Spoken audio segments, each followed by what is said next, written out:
That's right. If you're waiting for a John Sheeran rap, there is not one this week. But it's bye week. That's my best pop attempt. Hoji as the musician would be so disappointed. But Daddy-O, I know you'll keep us all in line. So welcome everybody to the #1 Bengals podcast and this song that just keeps carouseling.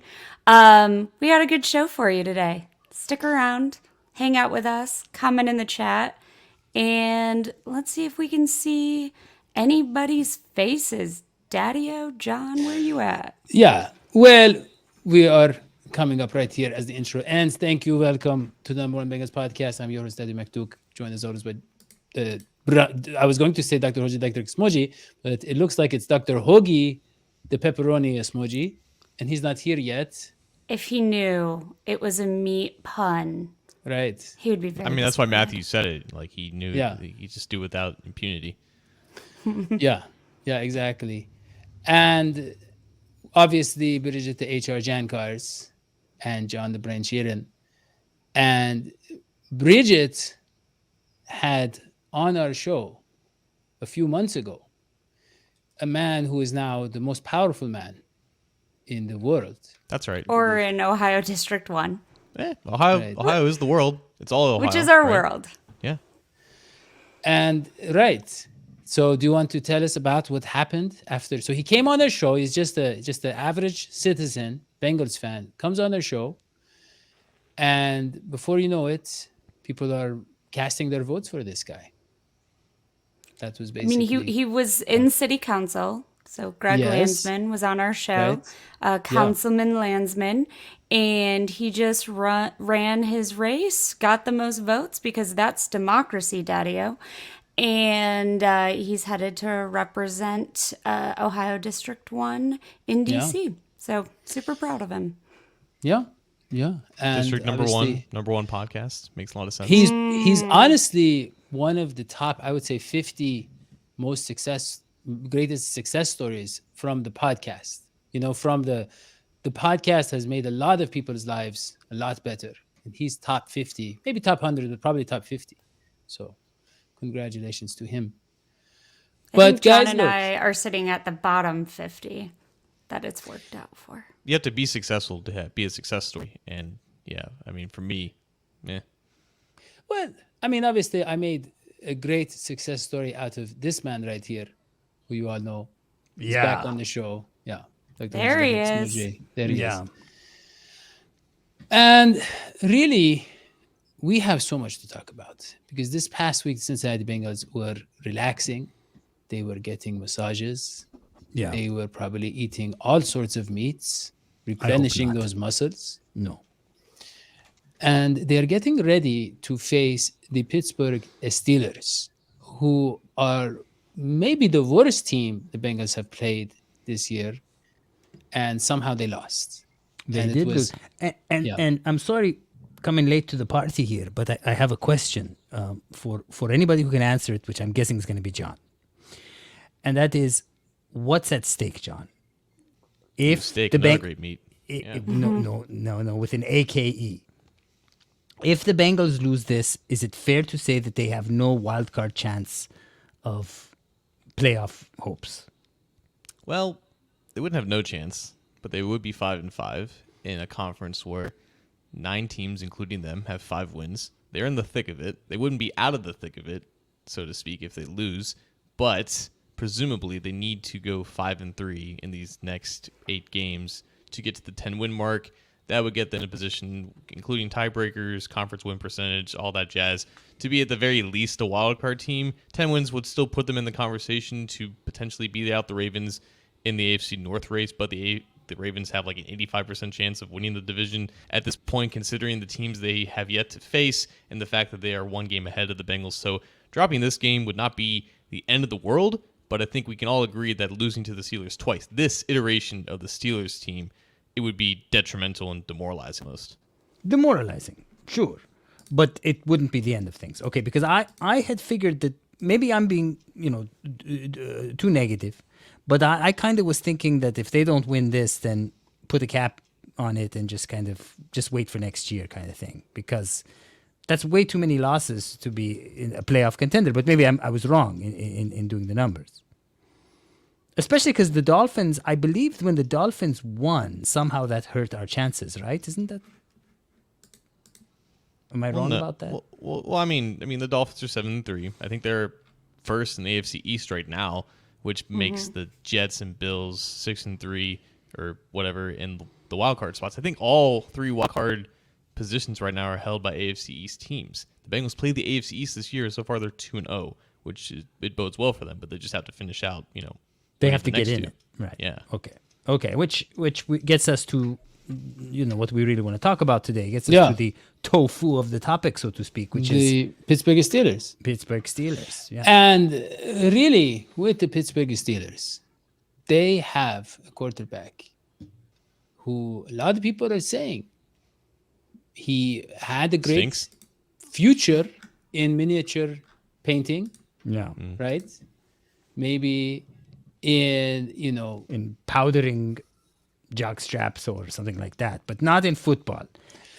But that's the thing. They did beat the Bengals in a weird way, in a freak game, with a lot of missed field goals. Well, and with a lot of missed calls, by the way. John, and that brings me to one of the things that you want to talk about that we need to improve on, which is the special teams, which has looked very special in the way we used to say a few decades ago. We said someone is special. Yeah, we don't use that. HR, come on. Let's Nope, No, that's a big old red flag and right up. No, I saw that joke coming from a mile away, and John. Yeah, John, hold on. Yeah. All I'm saying is, look. Nope. We're going to John. We're going to John. John, tell us how I'm scared special about teams can improve. What do you want me to diagnose here? Because I don't feel like I'm qualified Well, to. John. Okay, so maybe you should ask me. Sure. Maybe you should ask me. Hoji, What went wrong? What teams improve? Well, it's McPherson, really. I mean, McPherson had a horrible game against the Steelers. It was his worst game of the year. And McPherson was a star last year. And it was weird that the NFL we live in today is an NFL where there have been closer games, and so field goals matter, extra points matter. And we weren't making them. And actually, I think did McPherson miss an extra point last game or something? Because he missed a field goal. Yeah, he's had some off days. And if you guys remember, I believe wasn't the Steelers game, wasn't that the one where they held the laces the wrong way and they couldn't get the guy to? Well, to we flick it had out? our longest snapper. He snapped his. What did he snap, John? It wasn't the His ball. arm. He Bicep. snapped his arm. Bicep. Yeah, he snapped his bicep. So that's the kind of thing that I don't see happening this game. I think we've got all those things. Well, worked John, out. but John, a lot of people are saying that McPherson still does not have the chemistry with the newest snapper. Maybe. I don't know. Yeah. I mean, this is feel the like kind of thing kickers- 10 years ago no one cared about. Well, kickers John, just go yeah, through and these the other thing slumps, is- though. Like, right? Yeah. Like, this is, even if it's Evan McPherson, like, it's pretty normal for even the best kickers, aside from, I guess, Justin Tucker, to kind of go through these ups and downs. Yeah. I think with this game specifically, all eyes are going to be on Kevin Huber, who I feel like is the real menace to these special teams woes right now. He's one of the worst punters in the league. He is. And, John- if we learned anything from Ace Ventura, Pet Detective, it's that the kicker is a highly neurotic position. It's got a lot of brain work going on there. Let me just. Do you remember, John, training camp when McPherson's walking around and he's like going to the special field, Bridget? It's just a field for people who cannot play the normal football. Specialists. They have a They separate. have a name. Yeah, they have a separate field for the people who play a different kind of football. He doesn't know what They special just means. kick the. But John, He doesn't know what special means. hold on. That's Can the I- cool field, because if Isn't you're a it- fan, Yeah. if you're a fan and you're standing along that, what would it be, the west edge of the Right. training field, they Yeah. walk by you. They walk Yeah. Clark Harris They like walk- it's so cute. moves Everybody's over like, the you rope. can do it. You are just like Nope. the rest of them. But Nope, John, what I'm nope, saying, that's not. They are No, not. I'm You talking see, to John. I'm talking to John. What I'm saying is, everybody was oohing and eyeing and sign this, sign that. They loved McPherson. Yeah. He was maybe after Jamar Chase was the most sought after player by fans. Yeah. And Does he he's sign this with his little- feet? He's this little 15-year-old kid with the pimples, and he's like, I mean, he wasn't ready Pimples for and the that dimples. hype. I mean, John, I think in the history of the game, there have maybe been 2 or 3 kickers who had as much hype around them as he did. This guy was like, after Burrow and Chase, maybe the most popular player during that playoff run. He's still got it. He's missed 2 field goals in 3 weeks. But He's no, I only know kicked what I'm 2 saying field is, goals I'm saying in with 3 kickers, weeks. so much of it is the focus. I know. Right? Because it's such a snap. It's a snap thing. Well, it's not But just there's no the need to focus talk that year. anyone off the ledge because no one should be on the ledge yet. He's missed 2 field goals. No, I'm saying, But it I'm wasn't saying- just. It's not just that. There's the wind. There's the snapping.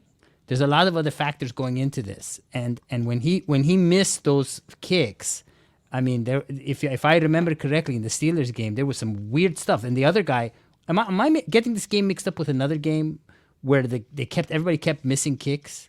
That It the was Packers game like last the year. Green Bay game last year. It was like the Green Bay game. No, It had the it was same us. vibe. It was us. Yeah, it had the same vibe. And I remember there was something in the wind, I think, too, and we had the kickers off, and then it went to overtime. I don't think this game's going to be like that. I think Yeah. this is an easy game for the Cincinnati I don't Bengals. remember. No, I don't remember the way you're describing the game where they had the problem with wind. I don't remember that. No, I it was don't mean mostly gas. John, I want. I to mean the move wind on. in the atmosphere. Yeah, John, I want to move on, please. No, now, before we move on, are we still going to talk about the Steelers when we move on? I want to get back to. I feel like Yes. we haven't even gotten to the Steelers Okay. because we want to talk about what they need to improve on in the bye week. And John had a list for us. One of them was the special teams, and another one was the tackles. Right? You We got need our to tackles bring them to step down. up. You got to John, let me tackle the ask you people. something, man. Lyle Collins, we've seen flashes. Is he the like the Dwight Howard of the NFL, where his back injuries are just going to make him less athletic and he's No. done as a premier player? Yeah, John. No, he had a great game. I mean, he's played better in recent weeks, and I think you can attest that to just him getting healthier, just getting used to the current state of his body right now. But it was a real detriment to him back in July and August, where he couldn't really practice, and then he came out of the gate really sluggish against arguably the 2 best edge rushers in the league, TJ Watt and Micah Parsons. Ever since then, it's been better. It's been creeping back closer to league average. What I saw over the first 9 weeks, though, was a pair of tackles that just weren't playing up to the standard, and I felt it was unfair for the entirety of the offensive line to get grouped with their inadequacies in the first half of the season when Alex Kappa, Ted Karras, and Cordell Volson were playing, perfectly fine for an interior trio. Jonah Williams has to play better. Lyle Collins has to play more consistent. And once they do, the offensive line as a whole will look a lot better, and the sack numbers and the pressures will go down as such. It just seems like, though, at this point, because Jonah Williams is still dealing with a dislocated knee and Lyle Collins is dealing with that back injury, we may not see that required increase in consistency and improvement for the offensive line to be as good as it's propped up to be. Yeah. That's Okay. comprehensive. Well, that was good. was a lot. That was I mean, it was true, a little bit long-winded way of saying what I was trying to say, which is the What were you tackles. trying to say? What I was trying to say with the tackles, we don't really know. We don't know where they are, what they're doing, who I they think are. that was slightly don't- more analytical than that. John, please. We don't have to pay attention to them, you and I. We can just talk to each other, John. But look, I want to talk about the defensive tackles because BJ Hill has gotten some nice push, right? Once in a while. DJ Reader is practicing. I don't know if he's going to be Can back. Yeah. I mean, can I just say, I feel like you guys are saying the Bengals don't have any tackles. And this is a team, it's got some big tackles. It's got the tackles. They're going to do tackles. Yeah. I mean, you can't say, get some tackles, guys. You got to win this one. They've got the tackles. They just got to pull it off and make it happen. Make the magic happen. I feel like, they did pretty good last time with the tackles that they have. They got some big tackles. It's interesting how the offensive line and the defense line are like inverses of each other, because conversely on the defensive line you have Trey Hendrickson playing phenomenally. Sam Hubbard's playing And the he's best healthy? he's ever played. And okay. I mean, I think he's dealing with a stinger, but it's not like it's negatively impacting. Okay, because his I remember there was a anyways. little bit of a concern. Okay. Yeah. But I don't get this dealing with the stink bug thing, because it's not not a that. stink bug. No, what I'm saying is Well- a lot of people, they overreact. Yeah. I don't even notice the difference in the air. A with stinger stink would bugs. just destroy you, but that's beside the point. Inside Hendrickson and Hubbard, though, like BJ Hill's been okay, but Yeah. he's not been anywhere close to like the best three techniques in the league in terms of rushing the passer. And they've sorely missed that. They've missed that since really Geno Atkins kind of went downhill towards the end of his career. They haven't found anyone close to replicate that push that a good three technique can provide as a pass rush, and that really helps out the production from your edges. When you have guys in Hendrickson and Hubbard collapse in the pocket from the inside, it just forces the quarterback to step up, and if there's no one to get in the way of him stepping up in the pocket, like he can still survey the field and pick apart a defense. And I think that's important when you're looking at this defense facing quality quarterbacks at the end of the season. Like the secondary is going to be put to the test if this pass rush can't get home on a consistent basis. They can't have it all rely on Hendrickson. Right. Yeah, They can't, especially they if- can't. yeah, No, they it's really not can't. healthy. I don't think anybody would argue that unless they No. don't know football. But Yeah. all of us here know football. Even Bridget. Bridget, what do you have to say Excuse about all me. this? Yeah, I'm saying even Bridget, including Bridget. What do you think? Bridget- I should be in the kitchen making dinner? No. Yes, no, he no, does. No, no. Get him. He does. It took some Well, big do tackles I to say have that, a Daddy. podcast for you to watch tomorrow night? Yeah, tell us about this mutiny that you are concocting, please. Well, No, really, if you want to promote your podcast, just can you give me 1 second? Daddy, quit busting her Could you, tackles. no, yeah, could you just yeah. Stop busting her tackles. okay, go ahead. Bengals Whitney and I tomorrow night are hosting a special edition of the Morning Prowl with NFL agent Kelly Masters. I think she's had more NFL clients than any female agent in the history of the sport. Bleacher Report named her one of the top 25 women in sports, and so it'll be pretty epic. Scandalous. And- Oh, sorry, yeah, epic. Yes. No, epic.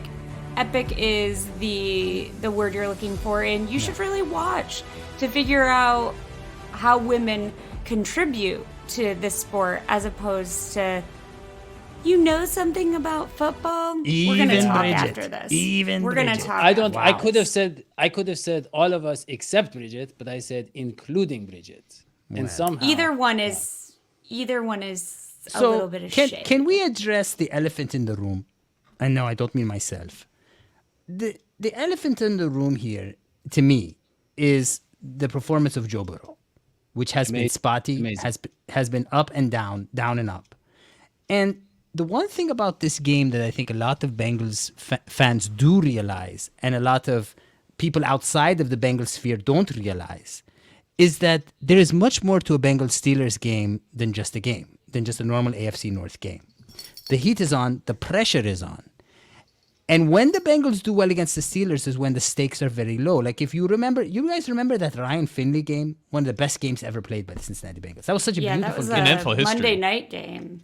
Yeah, he had Right? I think he had 45 yards rushing. Do you remember that? He had 87 yards passing, 45. And by the way, he beats the Steelers and he's like, okay, I'm done. He leaves the NFL. I love that. Mic drop. He went to the Houston Texans for a while, but really nothing of significance since then. Lord knows what he's up to now. But the thing is, how is Burrow doing in those high pressure games? How is he doing in the other Amazing. AFC North games? He's been I amazing. would say Here's he the has thing not with been John. amazing. John, let me ask you no. something. Hold on.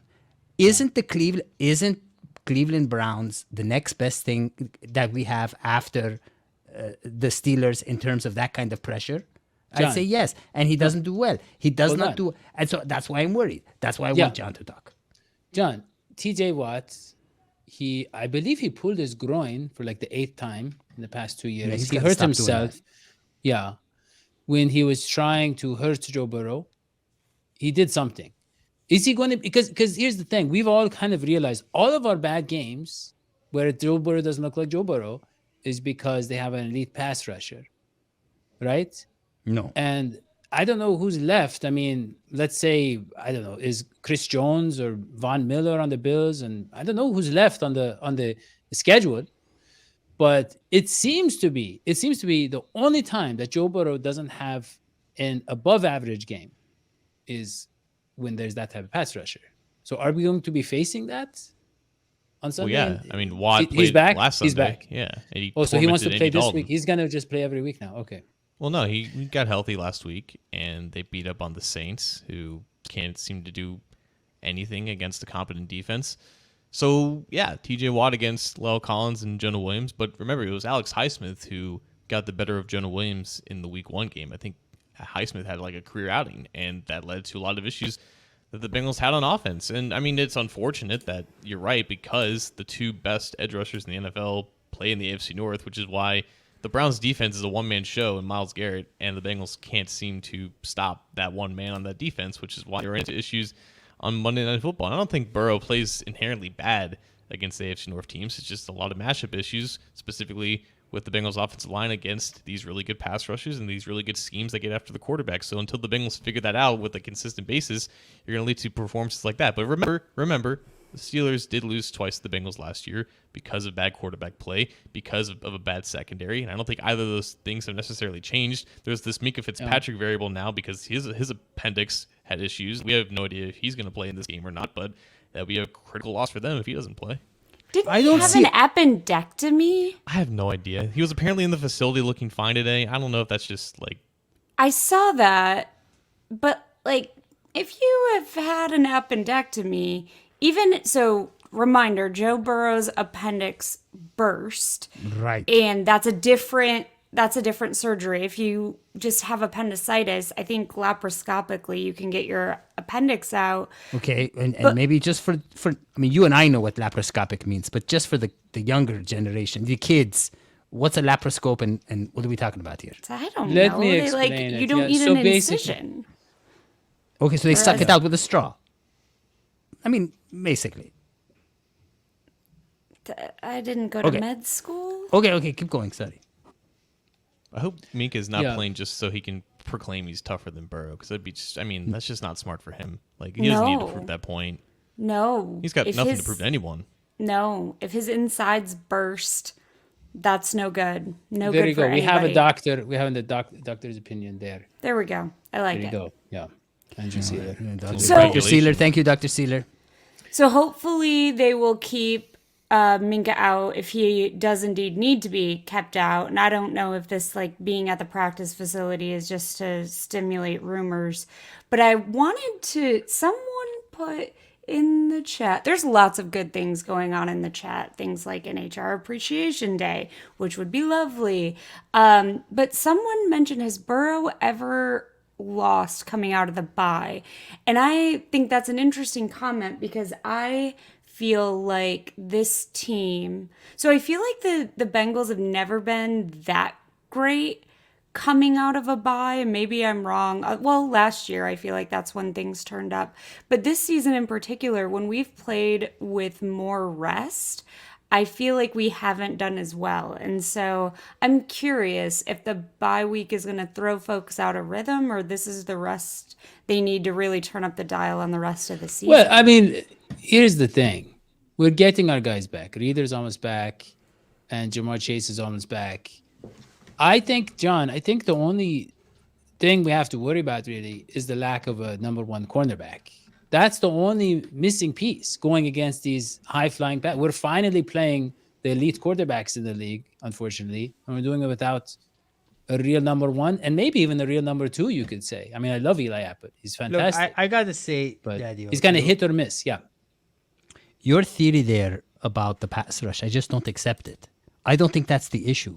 Last year, Burrow did really well against some tough, pass rushes. I know, what's his name, Donald Aaron or whatever. The Rams killed him. Yeah. But that even then, he was holding in there. He was hanging in there. He didn't look as bad as he did against the Browns. And this year, like the Jets, the Dolphins, they have pretty good pass rushes. I think compared to the Browns, I would say the Jets and the Dolphins are superior to the Browns in that respect. And yet we won. Why can't we win against the Browns? What we're saying, It's with the run. narrative now, It's the run. it's the premier, it's the top pass rushers. They don't have a tackle who can handle those guys. They can handle a couple of good pass rushers. They can pass them off. But they can't handle One a great one. top 5 pass rusher. You're saying when they got one great... Well, that's exactly the scenario they're going up for with the Steelers, though. Yeah. Maybe he pulls a groin again. I mean, there's honestly, John, there's about a 35% chance that TJ Watt pulls his groin in any game. He's only got 2, right? Does he have 1? Is there only 1 groin in your body? There's a lot of anatomy questions. Well, one Maybe groin... Dr. Sealer, paging Dr. Sealer, please. Yeah. Or is it Seiler? Yeah. It is. He Page was on both our of them. show. I Page- feel like we page should both know. of them. Page both of them. He actually got married on our show. Yeah. That's the crazy Yeah. part. So someone. But should but have then pronounced when he his took name. his wife's name, we didn't learn Oh, that's his new right. name. That's right. Yeah. Yeah. So now, yeah. You have a groin. It's Yeah, well- I don't know the muscles that high Well, school what- anatomy. So was look a at really this. long Look at this. time They ago. do it. They do it in Staples. They don't That even is need crazy. staples. That They use a is- glue. What a lot yeah. of people don't know is one groin is naturally lower than the other, so they don't clang while you walk. It's fascinating. I think that's a different thing. That it's evolutionary design. Yeah. You know, I feel like this conversation could go on forever. Really. I But would I'm not I would sure hope if it so. should. I'm not sure if it should. And with that, Wait, we didn't do predictions. That's okay. we're not with that. All right. And then- Okay, you can do your predictions. So, Bridget, go ahead. Okay. Steelers, Bengals. Bengals are in Pittsburgh. They do better in Pittsburgh than in Cincinnati, by the way. If Are that we? helps. We're playing at 425. Is that right? Yes. These things They matter. flexed us out. They flexed us out, right? They flexed the Steelers out. They didn't flex the Bengals out. All right, good. That's right. This for some reason I was thinking the Kansas City game was flexed, but the Kansas City game is confirmed at 425. Okay, 425, which I like more than the night game for the Bengals. I'm going to go Bengals 27, Steelers 21. Okay. Player of the game. I think it's going to be the duo of Sam Hubbard and Trey Hendrickson. Very nice. Okay. So, Yeah. me or John? John. Oh, me? That's what I thought. I think this game is going to be frustrating. Honestly, do. I think TJ Watt plays really well against the Bengals, regardless of how Jonah and Lel are currently playing at the moment. Kenny Pickett's trash. There's no way to hide that. There's no excuse as to why they can't beat him. I know that Mitchell Trubisky wasn't anything special at all when they played him in week 1, and he ended up being the winning quarterback, but Joe Burrow throwing 4 interceptions and losing a fumble definitely helps in that regard. The Bengals aren't going to turn the ball over 5 times. They might turn it over once. They might turn it over twice even. I don't think that Kenny Pickett is going to do anything against this Bengals defense. No. I know that sometimes these statements kind of bite me in the butt, and the NFL is an unpredictable beast, and sometimes just crazy stuff happens. But I don't see Pickett beating the Bengals anytime soon, really. No. But I don't think the Bengals offense is going to necessarily blow this defense out of the park. I think with TJ Watt, they're just so much better. Like, that's the impact that one special player can make, and I definitely think his presence will be felt, but it will be felt in a 17-13 loss for the Steelers. So a 17-13 sludge win match. for the Bengals. Okay. Yeah. Okay. Nice, John. So, my turn. Well, we're going to put the facts together. We're going to look at the recent games, and we're going to basically, the game is afoot, so to speak. We're going to line them in a row and make our predictions scientifically. Joe Mixon, the man is on fire. He had his greatest game of the year last week. Joe Burrow tells us, if this man can play like this every week, you can expect wins from us every week. That's a signal. Joe Mixon is doing well, and there's something called momentum. When you have one great game, usually the next great game follows. Now let's look at the psychology of Joe Burrow. Joe Burrow is the kind of guy that when you question his integrity, that's when he does best. He rises to the occasion. He loves a good challenge. He's the kind of guy who's a fourth quarter kind of quarterback. Now, he has lost on an unfair way to the Steelers before. Plus, his team is at the crossroads. If they win, they're going to start doing a lot better and they have a good chance of being a wild card team. If they lose, they have no chance. So Joe Burrow, the heat is on, so to speak. The pants are on fire, and he's got to dance around and put them out. I think you're going to see a Joe Burrow, Joe Mixon flash dance situation where they're going to have to reach up in the sky, pull a string, and have water come down on them. They're going to be so hot. They're going to be scoring like crazy. It's going to be amazing. And yet, what about the other side of the ball? Oh, what did I say? Did someone say Lou Anarumo, the greatest defensive coach right now in the NFL? Yes. It doesn't matter who you give him. That man's going to crush his opponents. And I think what you're going to see is an amazing kind of blowout scenario where the Steelers get 3 points and the Bengals get 27. Player of the game is going to be Joe Mixon. Wow. 27-3. That might be the biggest blowout in Acrisure Stadium history for the Bengals. Yeah. It's going to be amazing. It's going to be amazing. We'll be crying. We'll be laughing at the same time. Yeah, well, I hope that you're right. I just, like we talked about I didn't know TJ Watt is back. And that changes everything, really, with the way that we failed to block him.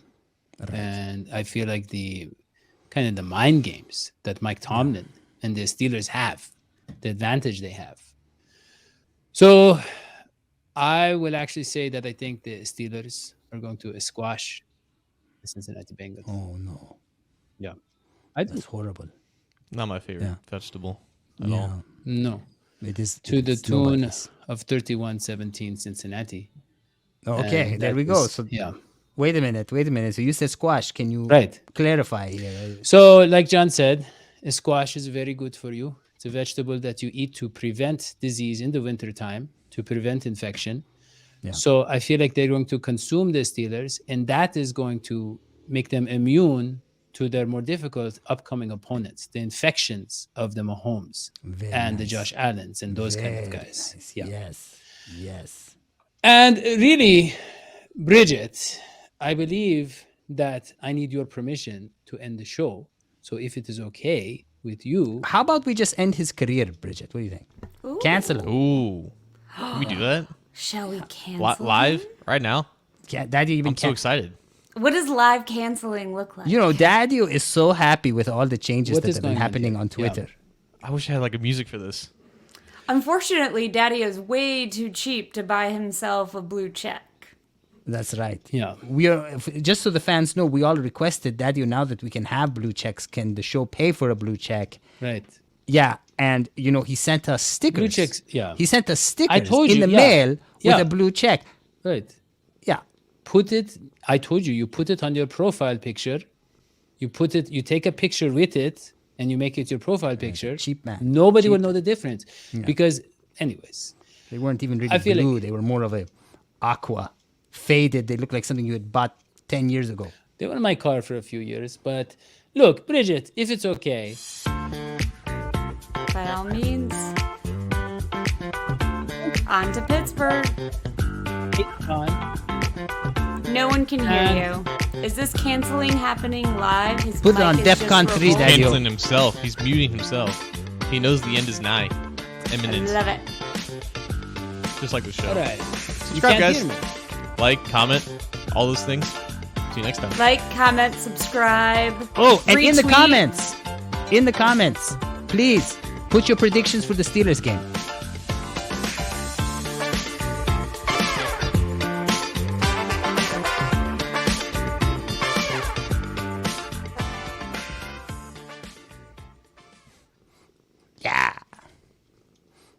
Frozen Daddy-o.